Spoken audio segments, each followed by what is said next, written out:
Welcome to കാൻറ്റില physics academy. ഈ ഒരു വീഡിയോയിൽ നമ്മൾ ഡിസ്കസ് ചെയ്യാനായിട്ട് പോകുന്നത് കാറ്ററ്റ് കാറ്റഗറി 3 മാത്തമാറ്റിക്സ് ഓൺലൈൻ കോച്ചിങ്ങിൽ ജോയിൻ ചെയ്തിട്ടുള്ള സ്റ്റുഡൻസിന് പ്രൊവൈഡ് ചെയ്യുന്ന 2024 ജൂണിൽ നടന്ന പരീക്ഷയിലെ ക്വസ്റ്റ്യൻ പേപ്പറിൻ്റെ ഡീറ്റെയിൽഡ് ആയിട്ടുള്ള സൊല്യൂഷൻസ് ആണ്. ആർക്കെങ്കിലും ഓൺലൈൻ കോച്ചിങ്ങിൽ ജോയിൻ ചെയ്യാൻ താല്പര്യമുണ്ടെങ്കിൽ വാട്സപ്പ് ചെയ്യേണ്ട നമ്പർ +91 79 94 97 14 19 എന്ന് പറയുന്ന നമ്പറിൽ വാട്സപ്പ് ചെയ്യുക. ക്രാഷ് കോഴ്സിൻ്റെ ഫീസ് എന്ന് പറയുന്നത് 1K റുപ്പീസ് ആണ്.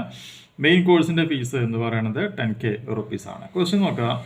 ABCD is a rhombus. AC is equal to 8 centimetre. BD is equal to 6 centimetre. Then what is the perimeter of ABCD എന്നുള്ളതാണ് നമ്മുടെ ക്വസ്റ്റ്യനിൽ തന്നിട്ടുള്ളത്. അപ്പം ഇതൊരു റോംബസ് ആയതുകൊണ്ട് തന്നെ നമുക്ക് എന്ത് പറയാൻ പറ്റും? AB എന്ന് പറയണതും BC എന്ന് പറയണതും CD എന്ന് പറയണതും AD എന്ന് പറയണതും ഈക്വലൻ്റ് ആയിരിക്കും. നമുക്കതിനെ A എന്ന് മാർക്ക് ചെയ്യാം. അങ്ങനെയാണെന്നുണ്ടെങ്കിൽ ഇതിൻ്റെ പെരിമീറ്റർ കാണാനായിട്ടുള്ള ഫോർമുല എന്ന് പറഞ്ഞാൽ 4A ആണ് എന്നുള്ളത് പ്രത്യേകം മനസ്സിലാക്കുക. ഇനി AC എന്ന് പറഞ്ഞാൽ എന്താണ്? ഇതിൻ്റെ കേസിൽ ഇത് കണ്ടോ, ഇവിടുത്തെ ഈ ഒരു ഡയഗണൽ ആണെന്നുള്ളതും BD എന്ന് പറയുന്നത് തന്നെ ഇവിടുത്തെ രണ്ടാമത്തെ ഡയഗണൽ ആണെന്നുള്ളതും മനസ്സിലാക്കാം.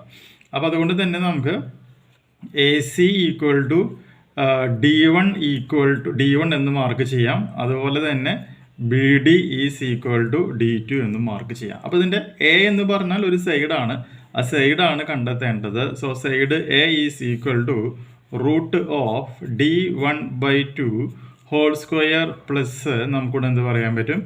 D2/2 ഹോൾ സ്ക്വയർ എന്ന് നമുക്കിവിടെ പറയാൻ പറ്റും. That's equal to root of 8 divided by 2 whole square plus 6/2 whole square എന്ന് നമുക്കിവിടെ പറയാനായിട്ട് പറ്റും. ഇത് സിംപ്ലിഫൈ ചെയ്യുക. സിംപ്ലിഫൈ ചെയ്യുമ്പോൾ A is equal to root 25 equal to 5 എന്ന് പറഞ്ഞ വാല്യൂ വരും. പെരിമീറ്റർ കാണാനുള്ള ഫോർമുല ഞാൻ പറഞ്ഞിരുന്നു, 4 × A ആണ് എന്ന് പറഞ്ഞിരുന്നു. So perimeter equal to 4 × 5 that's equal to 20 centimetre എന്ന് പറയുന്ന റിസൾട്ട് നമുക്കിവിടെ ഫോം ചെയ്തു വരും. സോ ഓപ്ഷൻസിലേക്ക് നോക്കുകയാണെങ്കിൽ ഓപ്ഷൻ B ആണ് നമ്മുടെ ഇവിടുത്തെ കറക്റ്റ് ആൻസർ ആയിട്ട് മാറുന്നത്. ക്ലിയർ? അടുത്ത ക്വസ്റ്റ്യൻ നോക്കാം. ഇന്ന് any triangle ABC cos A plus B/2 cos of A plus B/2 is equal to dash എന്നാണ് നമ്മുടെ ക്വസ്റ്റ്യനിൽ തന്നിട്ടുള്ളത് അല്ലേ. അപ്പോൾ ഇതിൽ ഏത് വരും എന്നുള്ളതാണ് കണ്ടെത്തേണ്ടത്. നമുക്കറിയാം എയും ബിയും എന്താണ്, ഒരു ട്രയാങ്കിളിൻ്റെ കേസിലെ ആംഗിൾസ് ആണ്. അങ്ങനെയാണെങ്കിൽ നമുക്കൊരു ട്രയാങ്കിളിന് 3 ആംഗിൾസ് ഉണ്ടായിരിക്കും. ആ 3 ആംഗിൾസ് A + B + C എന്ന് പറഞ്ഞാൽ അതിൻ്റെ വാല്യൂ 180 ഡിഗ്രി ആയിരിക്കും. ഇവിടെ A + B ആണ് പറഞ്ഞേക്കണത് അല്ലേ. അങ്ങനെയാണെങ്കിൽ ഈ A + B എന്ന് പറയുകയാണെങ്കിൽ അത് 180 - C ആകും എന്നുള്ളത് നമുക്ക് പറയാം. ഇനി cos A + B/2 equal to ഇതിൽ ഏത് വരും എന്നുള്ളതാണ് കണ്ടെത്തേണ്ടത്. അപ്പം ഞാനിവിടെ എന്ത് എഴുതുന്നു? cos A + B divided by 2. ഇനി A + Bയുടെ സ്ഥാനത്ത് 180 - C എന്നുള്ളത് ഞാൻ കൊടുക്കാൻ പോവാണ്. അപ്പോൾ എന്ത് വരും? cos 180 - C whole divide by 2 എന്നായിട്ട് മാറും. സോ ദാറ്റ്സ് ഈക്വൽ ടു എന്തായിട്ട് മാറും? cos 180 ഡിവൈഡഡ് ബൈ 2 -C/2 എന്നായിട്ട് മാറും. cos 180/2 എന്ന് പറയുകയാണെങ്കിൽ cos 90 ഡിഗ്രി മൈനസ് എന്തായിട്ട് മാറുകയാണ് ചെയ്യുക? C/2 എന്നായിട്ട് മാറുകയാണ് ചെയ്യുന്നത്. ക്ലിയർ? ഇനി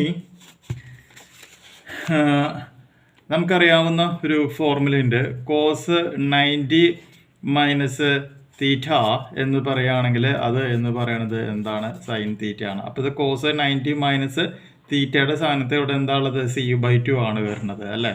അപ്പോൾ നമ്മുടെ എക്സ്പ്രഷൻ അപ്പോൾ എന്തായിട്ട് മാറും? sin C/2 എന്നുള്ളത് വരും.